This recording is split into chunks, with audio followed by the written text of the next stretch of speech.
differently.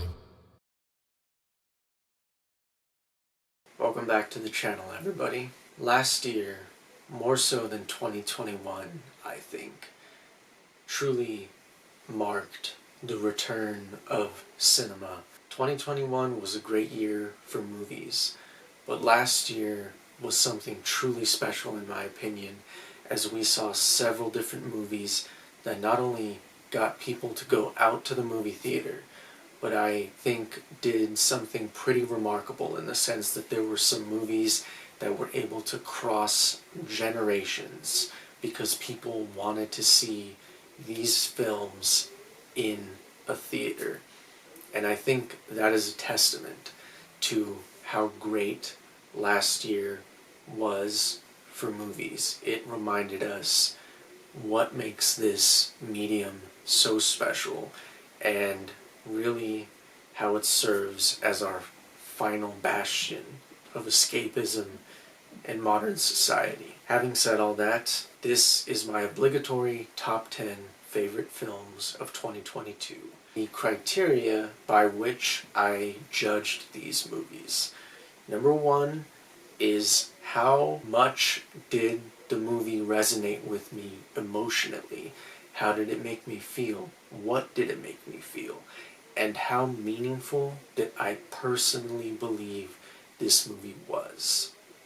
Number two, how engaged was I with the story, concepts, themes, or ideas that the movie wanted to explore? And number three is how well does the movie wield the medium of filmmaking, and does it do anything to push the boundaries of the art form, or does it do anything that can be considered fresh and new? With all of that out of the way, let's get into it.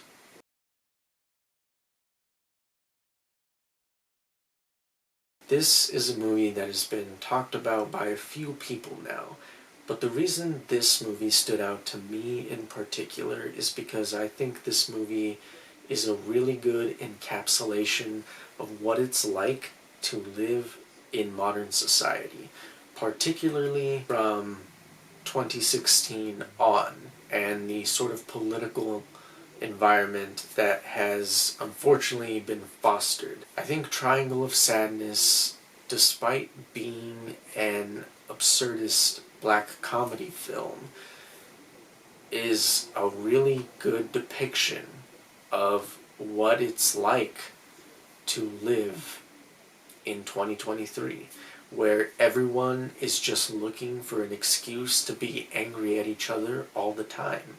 We are all trying to weaponize our opinions, and we need to take a stance, especially when it comes to sticking with our tribe. We must stand by our people. It's us versus them. I've seen a few people criticize Triangle of Sadness because they say the political and social issues that it tries to explore are a little facile. But I would argue that's the point, because in a society where we are more focused on factionalism and our tribe and less about ideology and people, I think that's really what this movie is trying to get across in a way. And I think it does so by keeping all of the political themes that it wants to explore fairly superficial.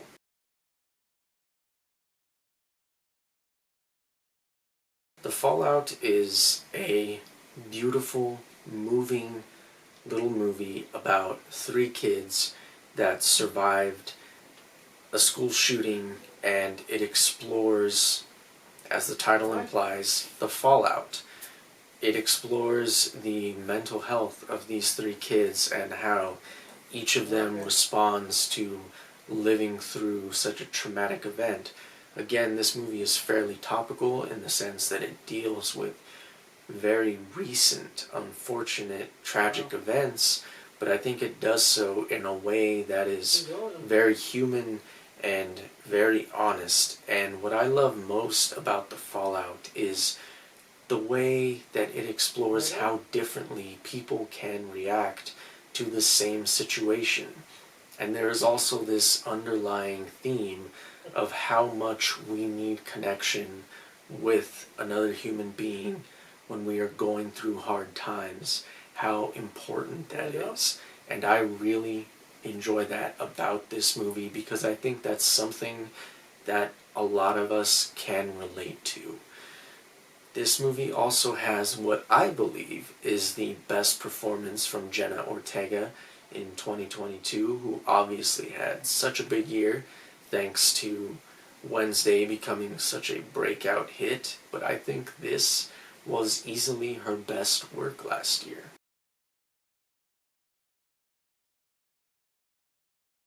It is no secret that Robert Eggers is one of the most talented filmmakers working today with movies like The Witch and The Lighthouse, and I think he continues to prove his skill and command of his craft with The Northman. What I really like about The Northman is that it's a movie that doesn't feel like it is the telling of a Viking myth. It feels like a Viking myth as if it were told by Vikings themselves. If they were able to get their hands on a camera, this is exactly the kind of story that they would make.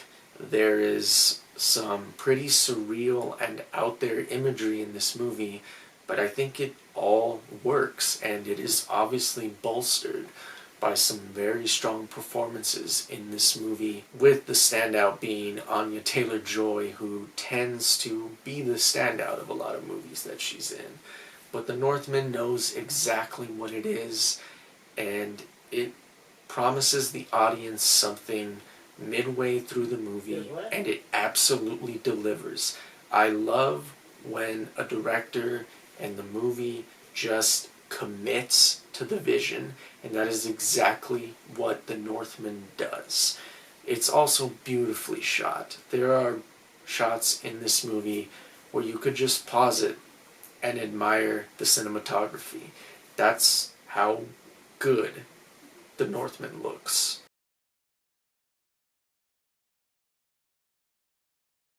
I think this is probably the most profound character study of 2022. I admit that I didn't know much about this movie, if anything at all, other than the fact that I heard it was getting good reviews, so I just decided to watch it at the end of the year, and I came away from the movie thoroughly enjoying it. I think Cate Blanchett does some extremely incredible work in this movie. I think her performance is worthy of not only an Oscar nomination, but in my opinion, she should probably win it. I don't think she will, but I wouldn't be upset if she did. A lot of people have said that this movie is about cancel culture and that it's a story about being canceled. And maybe that's true to some extent. I just don't think that's the entire point of the movie. What I really think this movie is about is Cate Blanchett's character, because she is so well-rounded, so three-dimensional, so nuanced, that I had to actually look up whether or not her character was based on a real person, because that is how much gravity Cate Blanchett brought to this role. And I think this movie is also just really unique because I could be reading this in a very strange way, but I kind of think it evokes shades of Crime and Punishment. And yes, I'm well aware that is a novel, but I just see some thematic parallels there. And there are also some moments in Tar that play out like a horror movie, which I think is very interesting. And I think it's definitely worth a watch.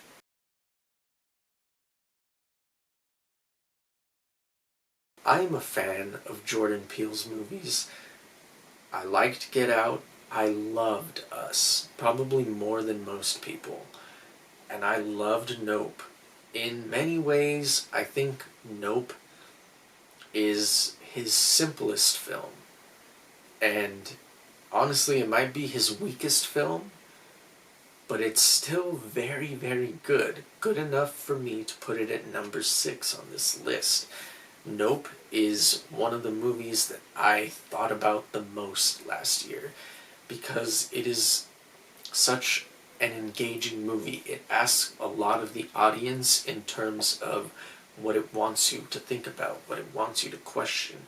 Nope is so clearly a movie about this idea of spectacle and how we as human beings are obsessed with spectacle, which is kind of ironic considering we are watching a movie, but I think the way that this movie explores this idea of spectacle and exploitation for the sake of spectacle is just so interesting, especially because it does all of this through what is essentially a creature feature. I've seen a lot of people compare Nope to Close Encounters of the Third Kind. I disagree with that comparison. This is a story about a group of people coming together to battle something greater than them.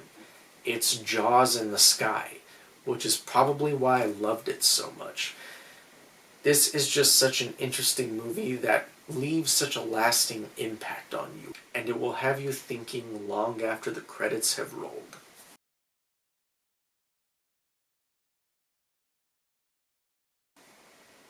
What a movie.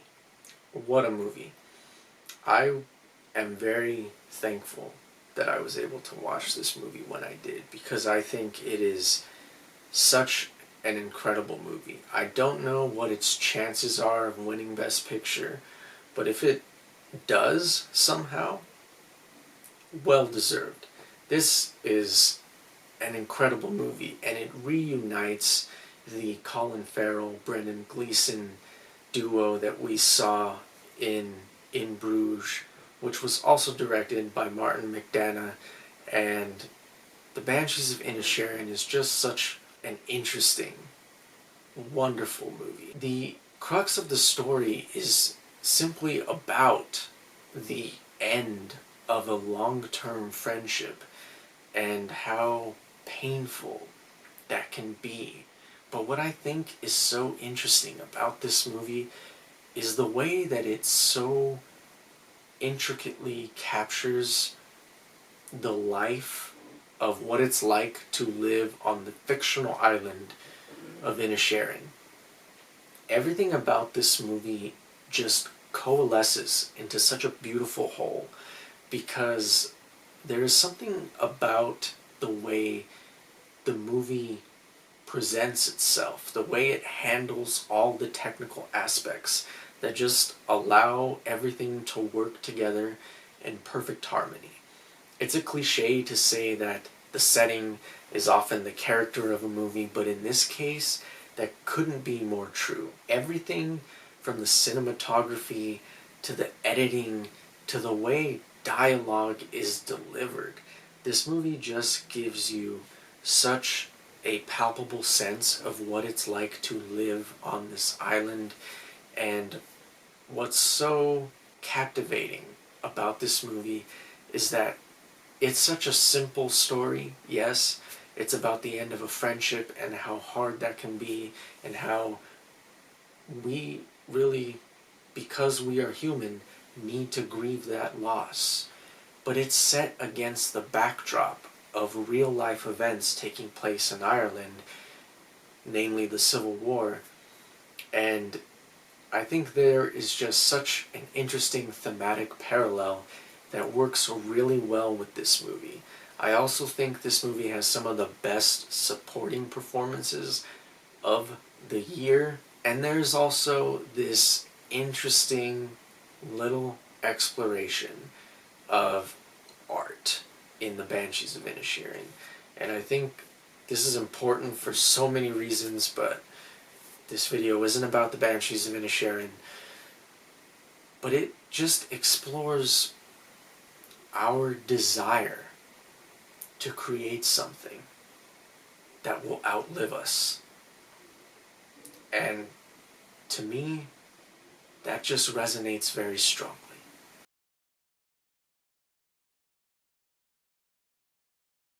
Look, I'm obviously a big Steven Spielberg fan. I loved his adaptation of West Side Story, so it shouldn't be a surprise that I have The Fabelmans this high. This movie is a semi-autobiographical film for Steven Spielberg, but more so than that, what I love about The Fabelmans is how much it explores how difficult it is to be an artist. And it's not necessarily about the process of creating art. It addresses the artist's relationship with their own art in a way that I personally haven't seen before, in the sense that an artist can work on something, whether that's a movie, music, painting, it doesn't matter. An artist can work on something, pour their heart and soul, their very being into a project.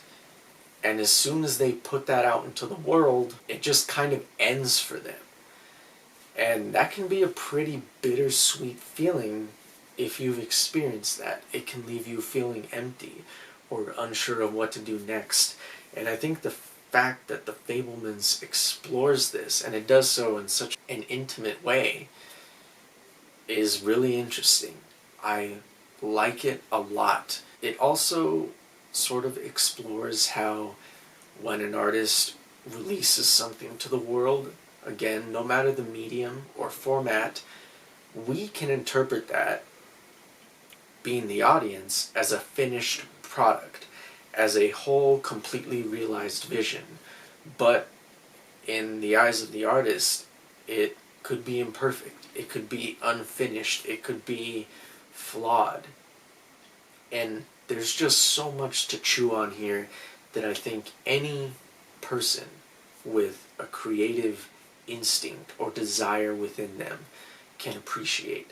There's something to say about directors like Spielberg, who was so well known for those fantastic blockbusters he made early on in his career, spending the back half of his career making these smaller, slower, intimate drama films, because he does this so well. He does it better than anybody, and Spielberg proves that he is here to stay forever.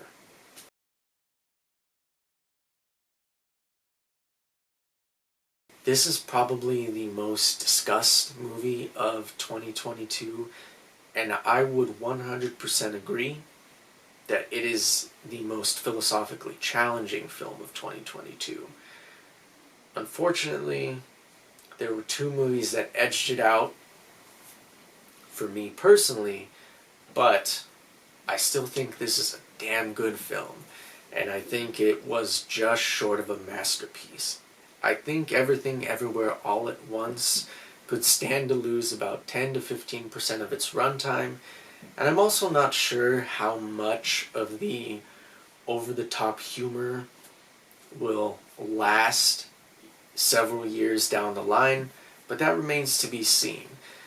But at the end of the day, Everything Everywhere All at Once is still an incredible movie that, to be cliche, is about everything. There are moments, scenes, lines of dialogue in this movie that are profoundly absurd, and then there are scenes that are absurdly profound. It's just such an experience, and it's one that's hard to properly articulate in words, but I think it's something that everyone should experience for themselves. What stood out to me the most about Everything Everywhere All at Once is the way it addresses how easy it is for the younger generations, like people my age and people younger than myself, how easy it is for us to look at the world around us, to see all of the possibilities and feel like everything is so impossible that we just succumb to a crushing sense of existential nihilism. And the movie argues so hard against nihilism, argues that there is always a reason to live, always a reason to keep going. And that resonates with me for obvious reasons. And I'm sure it will resonate with many other people. Everything Everywhere All at Once is everything everyone has said it is. This is truly a phenomenal movie that I cannot say enough about.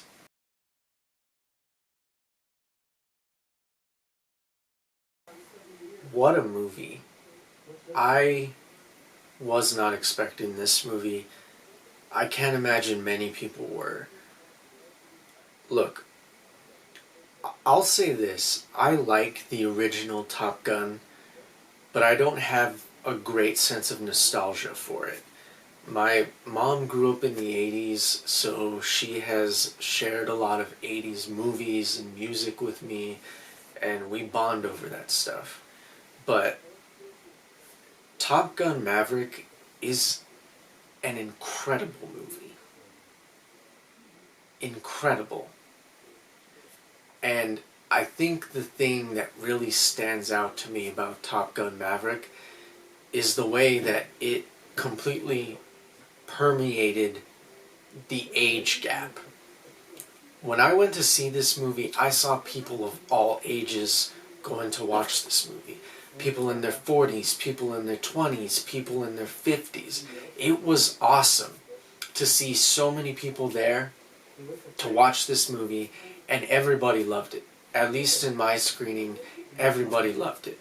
Top Gun Maverick is the return of the great American blockbuster. And when I say that, I am not talking about some nationalist, military-industrial complex movie.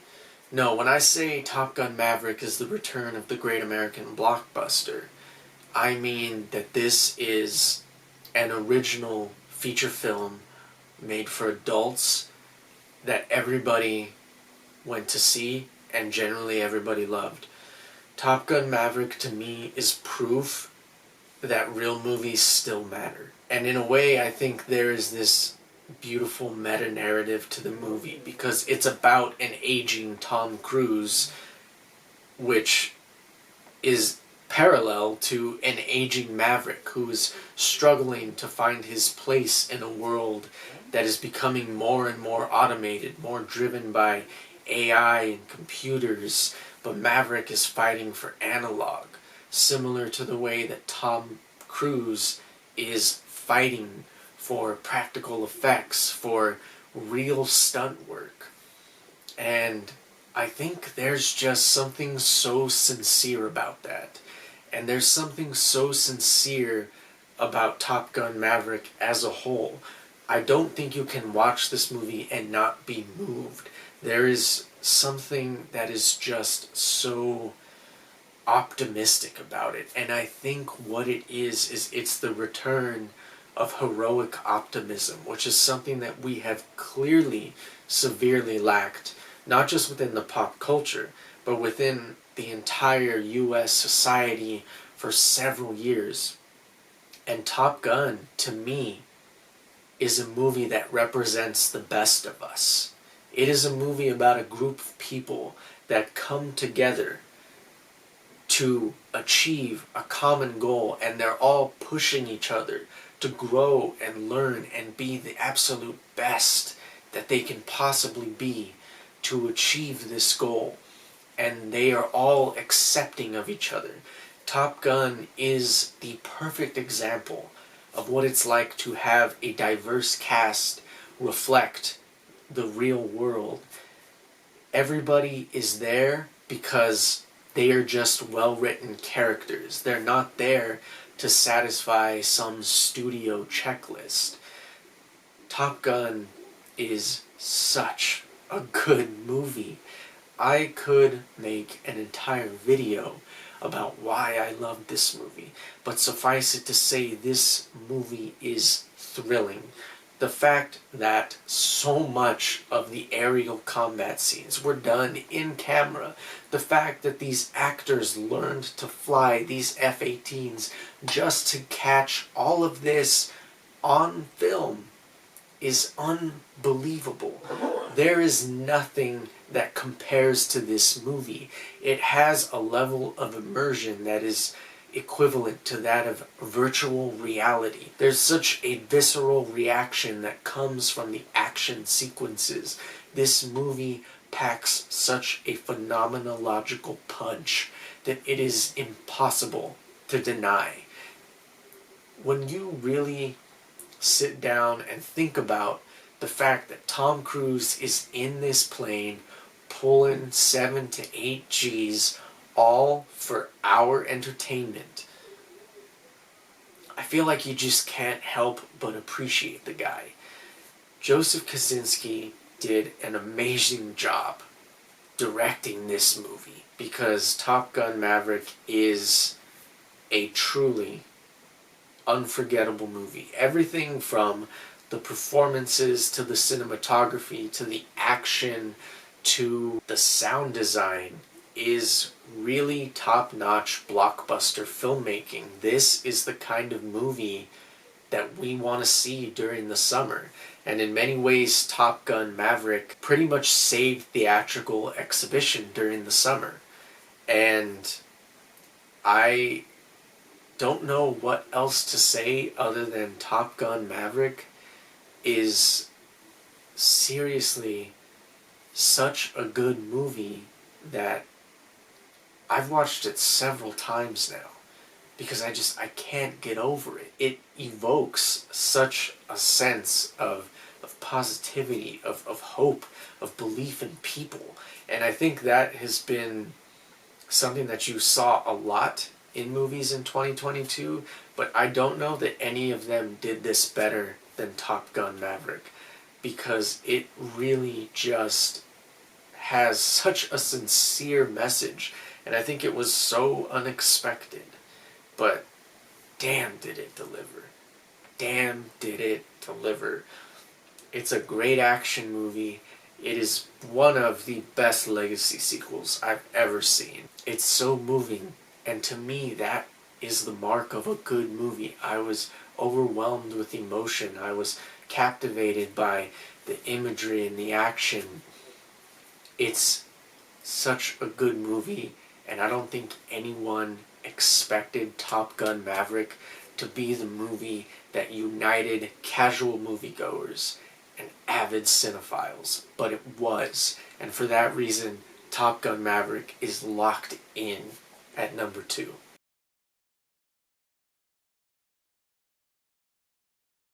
It's hard for me to accurately describe what it was like for me to watch The Batman on Thursday, March 3rd, 2022. It was like a spiritual experience, and I'm only being about 33% more hyperbolic than I usually am.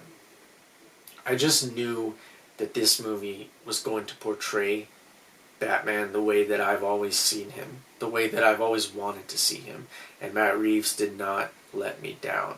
What I think Matt Reeves taps into here in The Batman is just how sad all of this is. Bruce Wayne is a 30-year-old, angry, fearful little boy. He lives alone. He likes to listen to Nirvana. He has his toys. He saw his parents get murdered in front of his eyes at the age of 10 years old, and the only way that he knows how to deal with this is by dressing up as Batman and beating the ever-living crap out of anybody that he deems evil, anybody that he deems a criminal. There is such a weight to this movie. It's so unbelievably sad. The movie moves with the weight of Bruce Wayne's grief. It just feels so heavy, and all of this is augmented by the unbelievable technical brilliance of the Batman. I haven't seen a movie that uses every aspect of filmmaking to their absolute maximum potential the way that the Batman does. Everything from the sound design to the score to the cinematography to the screenplay to the acting to the direction is unbelievable. I was blown away. I could not get enough of this movie. It is one of the most beautiful movies of all time. I don't just mean it's one of the best looking comic book movies. I am saying The Batman is one of the best looking movies ever. Full stop. The cinematography is unreal. Greg Fraser is a god. To make the decision to use these detuned Arri Alexa lenses that produce that incredible quarter edge fall off, but gives us that razor sharp center focus, and it just gives the whole movie this hazy, foggy look that produces such unique flaring and interesting bokeh effects. But more than anything, it looks like at times the lenses are sweating. And that's just so appropriate for this movie. It's so intense. It's dark. It's dangerously dark. The movie has a grain that's reminiscent of movies like The French Connection or Chinatown. It's just so grimy and filthy. I love this movie. And obviously Robert Pattinson is the Batman. He is Bruce Wayne. He is so incredible in this movie. What he is able to do with his eyes alone is a testament to how talented this man is. And people doubted this casting. Look how foolish they look now. Because Robert Pattinson is far and away the best Batman we've ever seen. I just am so thankful for this movie because I think what it does in terms of telling us the story that this Batman has to go through. He has to go on this journey of self-discovery. He has to be more than vengeance personified. It's a movie that's actually about Batman. And I think it is a movie that is about Batman that resonates with so many of us. For me, this movie spoke to me on levels that I don't think many of you would believe. It was a movie that I absolutely needed to see, and it did not disappoint me. I could say so many things about the Batman. I have in the past, and I have in this video, and yet I still feel like everything I've said about it is just not good enough. It doesn't do this movie justice, because that's how much I love it. That's how good I think it is. I seriously think The Batman is a masterpiece that will go down in history as one of the best movies ever made. That is how strongly I feel about this movie. That's how much it moved me. The Batman made me a stronger person. I can't ask for much more from a movie than that. Before I wrap this up, I just want to say that my thoughts are with Shea Frilla of Shea Frilla Productions. He makes great videos. It's unfortunate, and it just shows how ugly and chaotic the world can be at times. I just want to extend my thoughts to him, and I wish him a speedy recovery. Other than that, I would just like to thank all of you guys for watching. My only goal is to just do the absolute best that I can for you, for the people that come here and actually watch. Thank you for watching, guys. I hope you're all doing well. Peace, plants, namaste.